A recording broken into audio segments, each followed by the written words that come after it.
Bonsoir à tous, bienvenue sur D8 pour cette nouvelle édition de Voyage au bout de la nuit.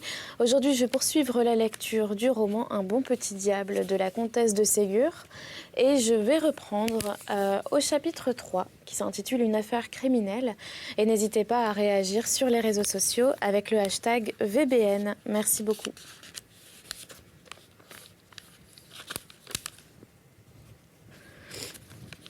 Charles, furieux de se trouver pris comme un rat dans une ratière, se jeta sur la porte pour la défoncer. Mais la porte était solide. 3 fois, il se lança dessus de toutes ses forces, mais il ne réussit qu'à se meurtrir l'épaule. Après le 3e élan, il y renonça. Méchante femme. Mon Dieu que je la déteste. Et Juliette qui voulait que je lui demandasse pardon. Une pareille mégère. Que puis-je faire pour me venger ? Charles regarda de tous côtés, ne trouva rien. Je pourrais bien déchirer son ouvrage qu'elle a laissé. Mais à quoi cela servirait-il ? Elle en prendra un autre. Que je suis donc malheureux d'être obligé de vivre avec cette furie. Charles s'assit, appuya ses coudes sur ses genoux, sa tête dans ses mains, et réfléchit. À mesure qu'il pensait, son visage perdait son expression méchante. Son regard s'adoucissait, ses yeux devenaient humides, et enfin une larme roula le long de ses joues. « Je crois que Juliette a raison, dit-il. Elle serait moins méchante si j'étais meilleur. Je serais moins malheureux si j'étais plus patient, si je pouvais être doux et résigné comme Juliette. Pauvre Juliette. Elle est aveugle, elle est seule tout le temps, que sa sœur Marianne travaille. Elle s'ennuie toute la journée. Et jamais elle ne se plaint, jamais elle ne se fâche, toujours bonne, toujours souriante. Il est vrai qu'elle est plus vieille que moi, elle a 15 ans et moi j'en ai que 13. C'est égal, à 15 ans, je ne serai pas bon comme elle. Non. Avec cette cousine abominable, je pourrais jamais m'empêcher d'être méchant. Tiens, qu'est-ce que j'entends ? Dit-il en se levant. Quel bruit, qu'est-ce que c'est donc, cette maudite porte qui est fermée ? Ah, une idée, je brise un carreau et je passe. Charles saisit une pincette, donna un coup sec dans un des carreaux de la porte qui était vitrée et engagea sa tête et ses épaules dans le carreau cassé. Il passa après de grands efforts et en se faisant plusieurs petites coupures aux mains et aux épaules. Une fois dehors, il descendit l'escalier, courut à la cuisine où il n'y avait personne, puis à la porte de la rue qu'il ouvrit. Il se trouva en face d'un groupe nombreux qui escortait et ramenait Madame Macmish. Un homme en blouse suivait, mené, tiré par ceux qui l'accompagnaient. Madame Macmish criait. L'homme jurait. L'escorte criait et jurait. À ce bruit se mêlaient les cris discordants de Betty qui, pour complaire à Madame Macmish, accablait d'injures et de reproches tous les gens de l'escorte. La porte se trouvant ouverte par Charles, tout le monde entra. On plaça Madame Macmish sur une chaise. Betty tira de l'eau fraîche de la fontaine et bassina les yeux de sa maîtresse qui ne cessait de crier. « Le juge de paix. Je veux le juge de paix pour faire ma plainte contre ce monstre d'homme qui m'a aveuglé. Qu'on aille me chercher le juge de paix. » On y est allé, madame. Monsieur le juge de paix sera ici d'ici un quart d'heure. Qu'on garde bien le scélérat, qu'on le garrotte, qu'on ne laisse pas s'échapper. L'homme en blouse dit. Est-ce que je cherche à m'échapper, la vieille ? En voilà, des cris et des embarras pour un coup de fouet. J'en ai donné je ne sais combien dans ma vie et c'est le premier qui ramène à tout ce tapage. Je crois bien un coup de fouet que vous lui avez quand même lancé dans les yeux, mauvais homme. Et pourquoi elle m'agonisait de sottises, sapristi, quelle langue, on dit que les femmes l'ont bien pendue. Jamais je n'en ai vu de pareil. Quel chapelet elle m'a défilé. Ce n'était pas une raison pour frapper avec votre fouet. Tiens, mais... C'est que la passion s'échappe à la fin. Avec ça, je n'en ai jamais eu beaucoup. Une femme, ce n'est pas comme un homme. On rit, on ne tape pas. Une femme comme ça ? Tiens, ça vaut 2 hommes, s'il vous plaît. Toute l'escorte se mit à rire, ce qui augmenta l'exaspération de Madame Macmish. Betty voyait que sa maîtresse n'était pas sérieusement blessée. Elle riait aussi tout bas et employait toutes ses forces à la faire tenir tranquille. Elle continuait à lui bassiner les yeux, qui commençaient à se dégonfler. Charles s'était prudemment tenu éloigné de sa cousine. Elle avait demandé à un homme, de l'escorte, ce qui s'était passé. Il paraîtrait que la dame a failli être renversée par ce charretier en blouse qui traversait la route pour faire boire ses chevaux. Elle s'est mise en colère. Il faut voir. Elle lui en disait de toutes les couleurs. Lui se moquait d'elle d'abord, puis il a riposté. Fallait voir comment. Ça marchait bien. Avec ça, que nous étions groupés autour d'eux et que nous rions, vous savez, tant que c'est la langue qui marche, y a pas de mal. Mais c'est qu'elle lui a mis la main sur la figure.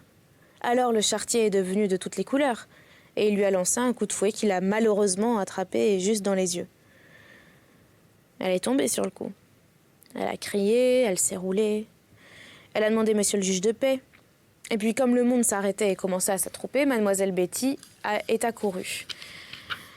L'a emmenée, et nous avons forcé l'homme à nous suivre pour faire honneur à monsieur le juge, afin qu'il ne vienne pas pour rien. Voilà. Charles, content du récit, s'approcha tout doucement de sa cousine pour voir de près ses yeux, toujours fermés et gonflés. Pendant qu'il regardait le gonflement et la rougeur extraordinaire des paupières, et qu'il cherchait à voir s'il avait réellement les yeux perdus comme elle le disait, Madame Macmiche les entr'ouvrit, vit Charles et allongea la main pour le saisir. Charles fit un saut en arrière et se réfugia instinctivement près de l'homme en blouse, ce qui fit rire tous les assistants, même le charretier. « Elle ne dira toujours pas que je l'ai aveuglé, dit l'homme en riant. Je te remercie, mon garçon. Je craignais en vérité de lui avoir crevé les yeux. C'est toi qui nous as démontré qu'elle y voyait. Pourquoi est-il ici? Par où est-il passé? Betty, renferme-le. Je ne peux pas quitter madame dans l'état où elle est. Que madame reste tranquille et ne s'inquiète de rien. Mauvais garnement, va. Tu n'y perdras rien. Charles jeta un regard sur l'homme, comme pour lui demander sa protection. Que veux-tu que j'y fasse, mon garçon? Je peux pas te venir en aide. Il faut que tu te soumettes, y a pas à dire. Mais Charles n'entendait pas de cette oreille. Il ne voulait pas se soumettre. Et se souvenant de la défense de sa cousine d'aller chez Juliette, il sortit en disant tout haut « Je vais chez Juliette ». « Je ne veux pas. Je te l'ai défendu. Empêchez-le, vous autres, arrêtez-le. Amenez-le-moi, charretier, je vous pardonnerai tout. Je ne porterai pas plainte contre vous si vous voulez saisir ce mauvais garnement et lui administrer une bonne correction avec ce même fouet qui a manqué de m'aveugler. Je ne le toucherai seulement pas du bout de mon fouet. Que vous a-t-il fait, cet enfant? Il vous regardait tranquillement quand vous avez voulu vous jeter sur lui. Il s'est réfugié près de moi, et, ma foi, je le protégerai toutes les fois que je le pourrai. Ah, c'est comme ça que vous me répondez. Voici monsieur le juge de paix qui vient tout justement. Vous allez avoir une bonne amende à payer. C'est ce que nous allons voir, ma bonne dame. Qu'y a-t-il donc? Vous m'avez fait demander pour constater un délit, madame Macmiche? Oui, monsieur le juge, un délit énorme, qui demande une éclatante réparation, une punition exemplaire. Cet homme que voici, qu'on reconnaît à son air féroce. Tout le monde rit, le charretier plus fort que les autres. Oui, monsieur le juge, à son air féroce. Il se dissimule devant vous. Il fait le bon apôtre. Mais vous allez voir, cet homme m'a jeté par terre au beau milieu de la rue, m'a injurié, m'a appelé de toutes sortes de noms, et enfin, m'a donné un coup de fouet à travers les yeux. Et j'en suis aveugle. Je demande 100 francs de dommages et intérêts, plus une amende de 100 francs dont je bénéficierai, comme c'est de toute justice. Le charretier et son escorte riaient de plus belle. Leur gaieté n'était pas naturelle. Elle donna au juge, qui était un homme de sens et de jugement, quelques soupçons sur l'exactitude du récit de madame Macmiche. Il se tourna vers le charretier. La chose s'est-elle passée comme le raconte madame? Ah, pour ça, non, monsieur le juge. Tout l'opposé.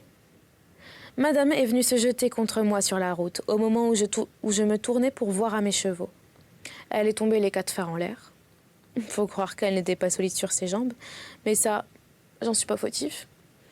Voilà que je veux la relever. Elle me repousse. À bonne poigne, allez.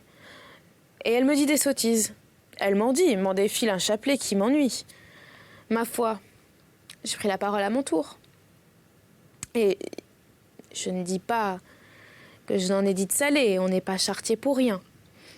Monsieur le juge sait bien, les chevaux, ça n'a pas l'oreille tendre. Et quand je m'emporte, ma foi, je lâche tout mon répertoire. Mais voilà que madame, qui n'était pas contente, à ce qu'il semblerait, me lance une claque en pleine figure. Ma foi, pour le coup, la moutarde m'est montée au nez, et je suis prompt, monsieur. Pas méchant, mais prompt. Alors j'ai riposté. Avec mon fouet, on n'est pas charretier pour rien. Monsieur le juge, les chevaux, vous savez, ça se mène au fouet. Le malheur a voulu qu'elle présentât les yeux en face de mon fouet. Ma foi, il était lancé, il a touché là où il a trouvé la résistance. Moi, ça ne lui a pas fait grand mal. Allez, monsieur le juge, elle a beuglé comme si je l'avais écorchée. Mais elle y voit comme vous et moi, la preuve, c'est qu'elle vous a vu entrer. Et je me moque bien de ces dommages et intérêts. Je suis bien certain que vous ne lui en accorderez pas un centime. Monsieur le juge, c'est la pure vérité qu'il dit. Nous sommes tous témoins. Comment, malheureux? Vous prenez tous parti contre moi? Une compatriote pour favoriser la scélératesse d'un étranger, d'un misérable, d'un brigand. Et, Madame Macmish, vous allez me forcer à verbaliser contre vous. Restez tranquille, croyez-moi. Si quelqu'un a tort, c'est vous. C'est vous qui avez injurié et frappé. Si vous intentiez un procès, c'est vous qui paierez l'amende. Non pas cet homme qui me fait l'effet d'être un brave homme, quoique un peu prompt, comme il le dit. Je n'ai plus rien à faire. Je me retire et je viendrai tantôt savoir de vos nouvelles et vous dire 2 mots. Avant que Madame Macmish fût revenue de sa surprise et eût pris le temps de riposter au juge de paix, celui-ci s'était empressé de disparaître. Le charretier et l'escorte le suivirent, et Madame Macmish resta seule, avec Betty, qui riait sous cape et qui était assez satisfaite de l'échec subi par cette maîtresse violente, injuste et exigeante. À sa grande surprise, Madame Macmish resta immobile et sans parole. Betty lui demanda si elle voulait monter dans sa chambre. Elle se leva, repoussa Betty, qui lui offrait le bras, monta lestement l'escalier comme quelqu'un qui y voit très clair et s'aperçut, en ouvrant la porte de sa chambre, qu'un des carreaux était brisé. Encore ce malfaiteur. Ce Charles de malheur. C'est par là qu'il s'est frayé un passage. Betty, va me le chercher. Il m'a nargué en disant qu'il allait chez Juliette. Tu l'y trouveras. Chapitre 4. Le fouet, le parafouet. Pendant que se passait ce que nous venons de raconter, Charles était allé chercher du calme près de sa cousine et amie Juliette. Il l'avait trouvée seule comme il l'avait laissée. Il lui raconta le peu de succès de son bon dévouement et de son bon mouvement, et le moyen qu'il avait employé pour se préserver d'une rude correction. Mon pauvre Charles, tu as eu très grand tort. Il ne faut jamais faire à ta cousine des menaces si affreuses et que tu sais bien ne pas pouvoir exécuter. Je l'aurais parfaitement exécuté. J'étais prêt à mettre le feu au rideau et j'étais très décidé à le faire. Oh, Charles, je ne te croyais pas si mauvais. Et quand serait-il arrivé? On t'aurait mis dans une prison où tu serais resté jusqu'à 16 ans ou 18 ans? En prison? Quelle folie! Mais oui, mon ami, en prison, on a condamné pour incendie volontaire des enfants plus jeunes que toi. Ah, je ne savais pas cela. Ben, c'est bien heureux que tu me l'aies dit, car j'aurais recommencé à la première occasion. Oh non, tu n'aurais pas recommencé, d'abord par amitié pour moi. Et puis parce que Betty aurait caché toutes les allumettes et ne t'aurait pas laissé faire. Betty, elle déteste ma cousine. Elle est enchantée quand je lui joue des tours. C'est bien mal à Betty de t'encourager à mal faire. Ils continuèrent à causer. Juliette cherchant toujours à calmer Charles lorsque Betty entra. « Je viens te chercher, Charlot, de la part de ta cousine qui est joliment en colère. Allez, va. Bonjour, mademoiselle Juliette. Que dites-vous de notre mauvais sujet? Je dis que vous pourriez lui faire du bien en lui donnant de bons conseils, Betty. Il doit à sa cousine du respect et de la soumission. Ah, elle est bien mauvaise. Elle est mademoiselle. C'est fort triste, mais elle est tout de même sa tutrice. C'est elle qui l'élève. Ah, ouais, elle m'élève joliment. Depuis que je sais lire, écrire et compter, elle ne me laisse plus aller à l'école parce qu'elle prétend avoir les yeux malades. Elle me garde chez elle pour lire haut, pour écrire ses lettres, faire ses comptes, et toute la journée comme ça. Cela t'apprend toujours quelque chose. Et ce n'est pas déjà si ennuyeux. Ah, quelquefois non, ainsi elle me fait lire à présent Nicolas Nickleby. C'est amusant, je dis pas.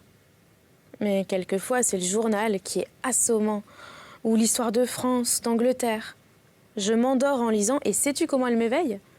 En me piquant la figure avec sa grande aiguille à tricoter. Crois-tu que ce soit amusant? Non, ce n'est pas amusant. Mais ce n'est pas une raison pour te mettre en colère et te venger comme tu le fais sans cesse. Je vous assure, mademoiselle, que si vous étiez avec nous, vous n'aimeriez guère Madame Macmish, quoiqu'elle soit votre cousine aussi. Mais je crois que vous nous aideriez à comment dire ça? À vous venger, Betty? Mais en vous vengeant, vous l'irritez davantage et vous la rendez plus sévère. Plus méchante, tu veux dire?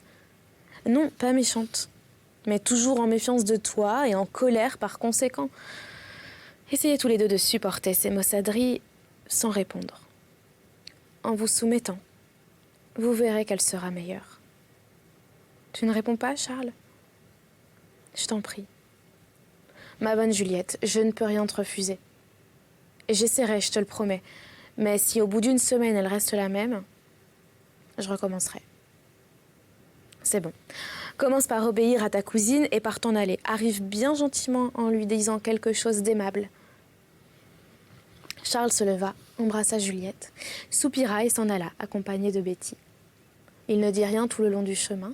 Il cherchait à se donner du courage et de la douceur en se rappelant tout ce que Juliette lui avait dit à ce sujet. Il arriva et entra chez sa cousine. « Ah, te voilà enfin, petit scélérat, approche, plus près. » À sa grande surprise, Charles obéit, les yeux baissés, l'air soumis. Quand il fut à sa portée, elle le saisit par l'oreille. Charles ne lutta pas. Enhardie par sa soumission, elle prit une baguette et lui en donna un coup fortement appliqué, puis deux, puis trois, sans que Charles fît mine de résister.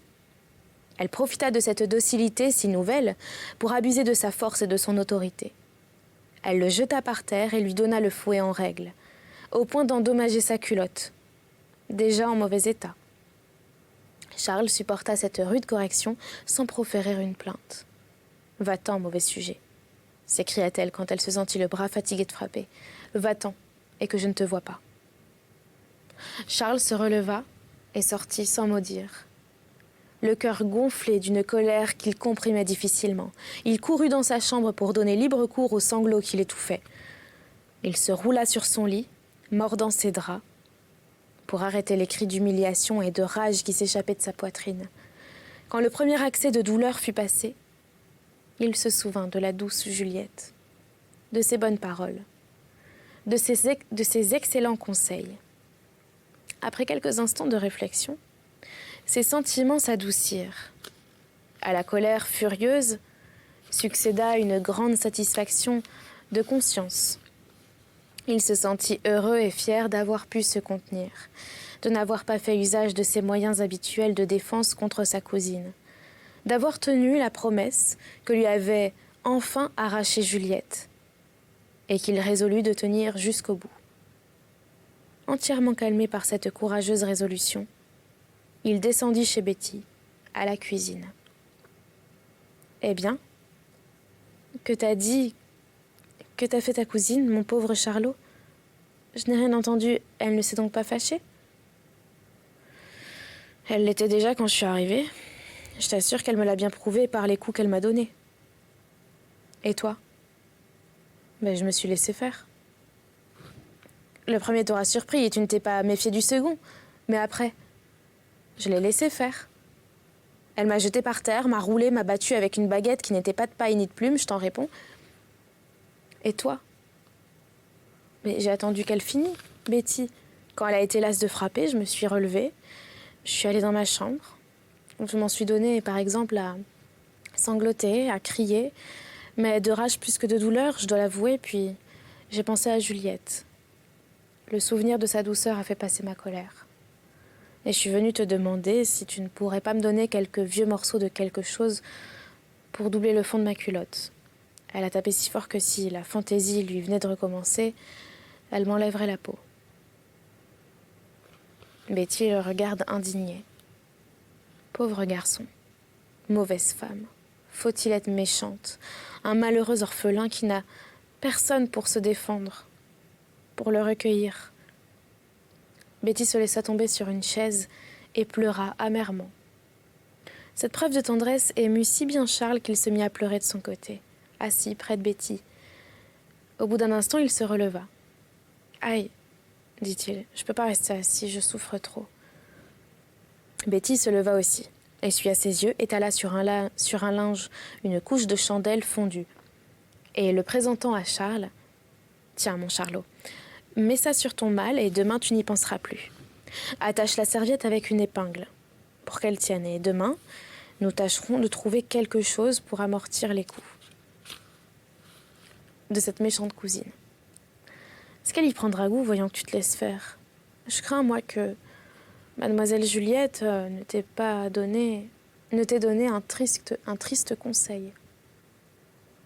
Non, Betty, il est bon, je sens qu'il est bon, j'ai le cœur content, c'est bon signe. » Charles appliqua le cataplasme de Betty, se sentit immédiatement soulagé et retourna chez Juliette.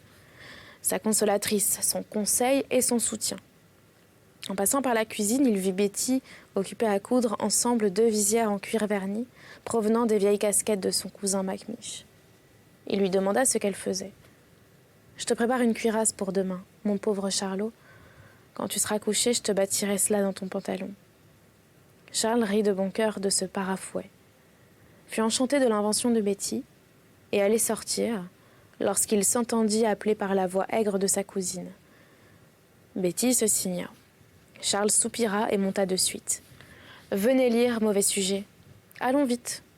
Prenez un livre. » Charles prit le livre, s'assit avec précaution sur le bord de sa chaise et commença sa lecture. Madame Macmish le regardait avec surprise et méfiance. « Il y a quelque chose là-dessous, » se disait-elle. « Quelle méchanceté qu'il prépare et qu'il dissimule sous une feinte douceur. Il n'a jamais été si docile. C'est la première fois qu'il se laisse battre sans résistance. Qu'est-ce? Je n'y comprends rien. Mais s'il continue de même, ce sera une bénédiction de lui administrer le fouet. Et comme c'est le meilleur moyen d'éducation, je l'emploierai souvent. Et pourtant... » Charles lisait toujours pendant que sa cousine réfléchissait au lieu d'écouter. Au moment où sa voix fatiguée commençait à faiblir, il fut interrompu par le juge de paix. « Peut-on entrer, madame Macmish?